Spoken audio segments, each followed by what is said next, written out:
She stole a newborn baby because she was afraid her relationship with her husband would end after she lost her own pregnancy. Her name is Deborah Ayeni. She's 34 years old and lives in Ekiti State. In November 2024, she and her boyfriend did their introduction, more like a mini wedding before the main wedding before he traveled to the UK for work. Now, they purposely did all this process because she was already pregnant at the time. So after all this was done, he left for the UK and Deborah was back in Nigeria.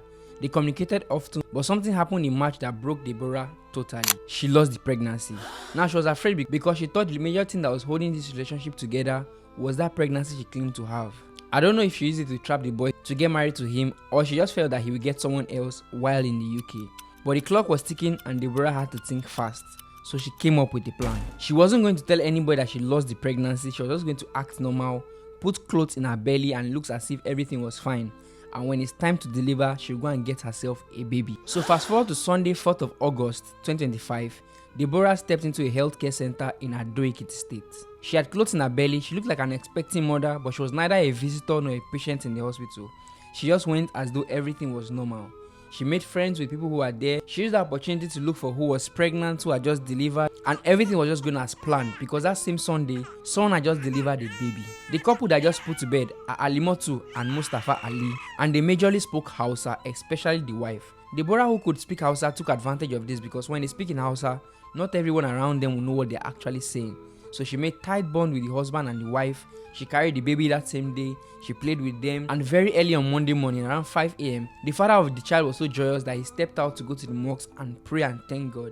The wife went to the bedroom and she was left in the ward carrying the baby. Everybody thought she was family to these people because she was just there with them the whole day playing with them. So nobody suspected a thing.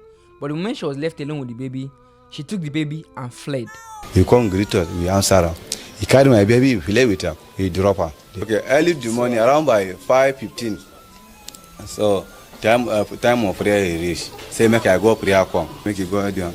My wife he enter, he carry baby, run away. When the nurses woke up and it was time to care for the baby and the child and everybody, that was when they noticed that this baby was actually missing.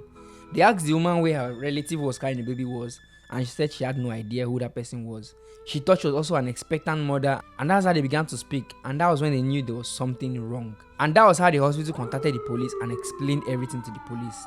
Immediately, the police were looking around and saw a bag that she had left behind. Inside it were some items like baby food, baby powder, and most crucially, a receipt for all these things that she had bought.